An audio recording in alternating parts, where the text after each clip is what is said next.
Good morning, guys. Thanks for tuning in today. Today's article is over the tensions that's happening in Russia and Ukraine and a possible WAR. We'll say that. I don't know if YouTube will get me for that. That could possibly happen. So let's take a look. The article comes out of Fox News. Let's see what they have to say. It says more than 100,000 Russian troops and assault vehicles painted with invasion stripes were headed to Ukraine's border Wednesday, intensifying fears of WAR between the neighboring nations.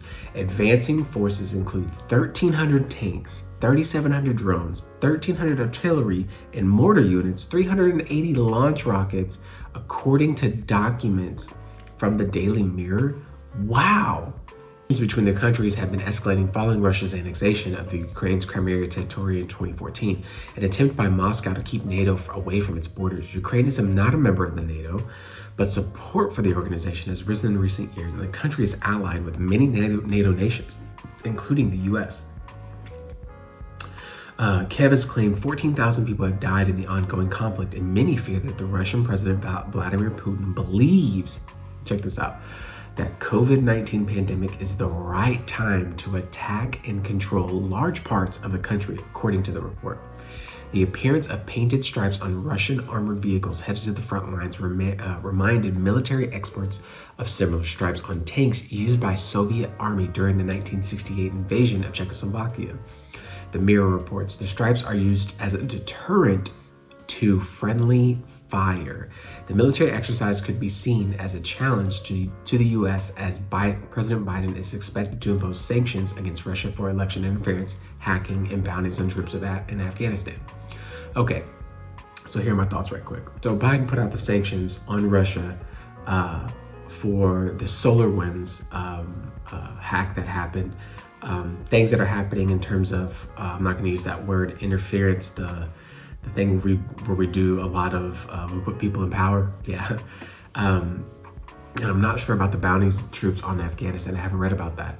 But here's my thought. If this continues to happen, this could be bad for the US.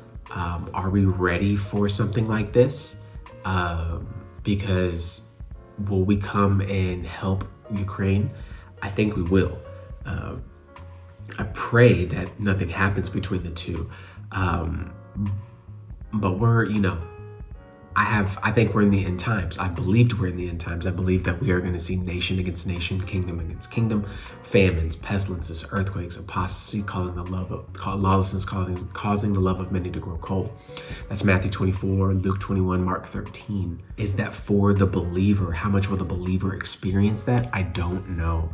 What I do know is that Matthew 24 and 25 are mostly directed at the Jews.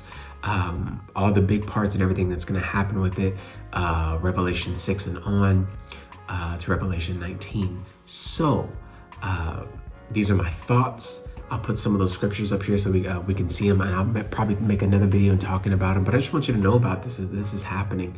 I haven't seen any updates on this, but once I do, I'll be sure to fill you in. So be praying that Russia and Ukraine and the tensions there, and that there will be no lives lost, and that there won't be kind of a pride issue happening here between the countries, especially Russia. And Russia, as they have been treading very, I wouldn't even say lightly, they've been making very broad strokes in what they've been doing against the US, and if the US will retaliate in place of helping Ukraine. So that's all I have for you guys today. Once I find out more, I'll be sure to send that your way. So thanks for watching, guys. I'll see you in the next one.